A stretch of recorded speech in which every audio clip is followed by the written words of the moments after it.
What's the matter with you? All it takes is faith and trust. Oh, something I forgot. Just a little bit of pixie dust. You can fly! We can fly! The story of Peter Pan is a whimsical and adventurous one about a London boy named Peter. Peter Pan first appeared in J.M. Barrie's 1902 novel, The Little White Bird, as an infant. Due to the reader's attachment to Pan, Barrie wrote a play in 1904 called Peter Pan, or The Boy Who Wouldn't Grow Up, which eventually became the more well-known novel Peter Pan and Wendy. Audiences were first introduced to characters such as Captain Hook, Wendy, and Tinkerbell, as well as a more detailed version of Neverland in the play. Despite having familiar elements, Barrie's original Peter Pan character is darker compared to the beloved version we know today. In Barrie's original draft, Peter Pan was portrayed as a villain who abducts children from their beds. Captain Hook was later added as a theatrical device to distract the audience during these scene changes. One of the novel's most famous lines is, "To die would be an awfully big adventure." It's both brave and very eerie coming from someone who's supposed to be a child. And like most of the stories on which Disney animations are based, it's no surprise that the originals were much darker. But then we get the Disney rendition of Peter Pan. The thing is, Barrie's Peter Pan isn't entirely different from the character popularized by Disney. I mean, his story is much darker, but it does keep Peter's childlike qualities. Peter's portrayal in The Little White Bird and Peter and Wendy is believed to be one of the most accurate depictions of a child in a story. Peter was depicted as some self-centered character who prioritized his own entertainment and was unable to take care of himself outside of battles. Or rather, was very infantile in his musings. Get in your cage. Get in your cage, hey. Get in your cage. Do the cage dance. Do the cage dance, hey. Do the cage dance, hey. Additionally, he loved with childlike innocence, without considering the impact of his actions or forgetting his love. Disney, however, chose to omit or leave open to interpretation Peter's darker traits from the original story. In Disney's version, Peter is portrayed as a young teenager rather than an infant as in the original. Peter Pan kind of evolved into a symbol of eternal childhood for adults, and it appealed to the inner child that remains within all of us throughout our lives. Disney's rendition of the colorful and elfishly handsome Peter Pan came out in February 5th, 1953. Holy cow, fetish, that long ago? No matter what year you were born, I'm pretty sure almost everyone's parents had sat them down to watch Disney's Peter Pan. Even now, Disney's Peter Pan remains memorable as a classic story that has captivated generations of audiences. The tale of a boy who refuses to grow up and his escapades with the darling siblings in Neverland is a timeless story that still resonates with viewers today. Go on. Go back and grow up. But I'm warning you, once you're grown up, you can never come back. Never! You too?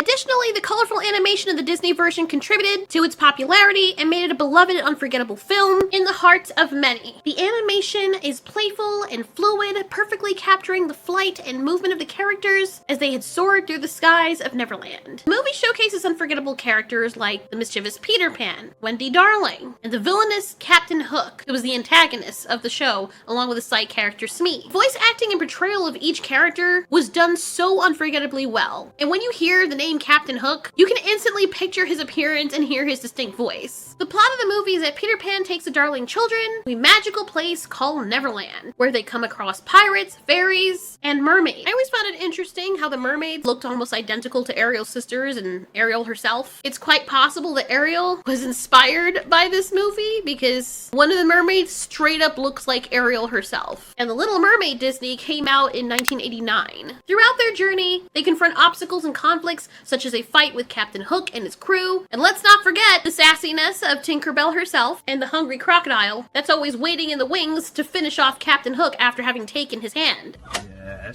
Yes.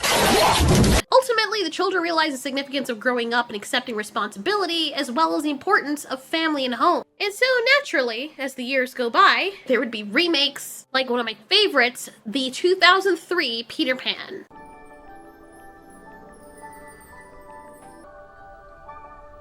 Forget them, Wendy. Forget them all.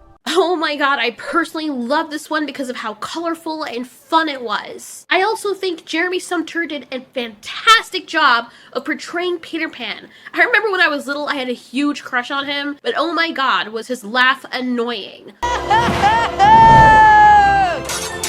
But what also made this live action rendition so special was how tempting Peter was, especially in this scene. The way it was shot and directed, the way Jeremy Sumpter delivered his lines, the way Wendy looked as though she were tempted, the magical and the mysticism of him, a boy being able to fly and telling you he's going to take you to a world that's going to solve all your problems, where you're always going to be happy and with him. Oh my god, I could feel the sinister in him, in the way that he tempted her. Never. It's an awfully long time. Oh my god, nostalgia.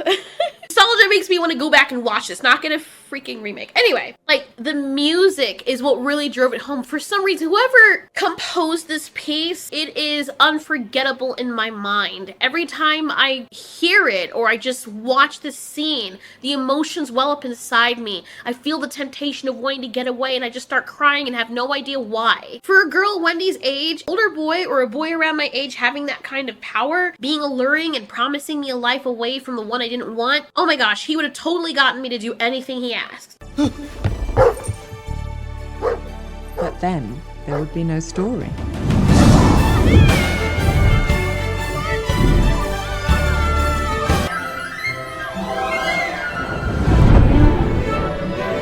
Oh my god, look at this. And we also got to feel and understand why Wendy wanted to leave, and it's almost as though she manifested Pan. All of this looks so magical to the point where I just really wanted to be there. My eyes were glued to the screen, wanting, wishing, and hoping that could be me being taken away by the handsome Peter Pan that could fly. Who are you? I'm John.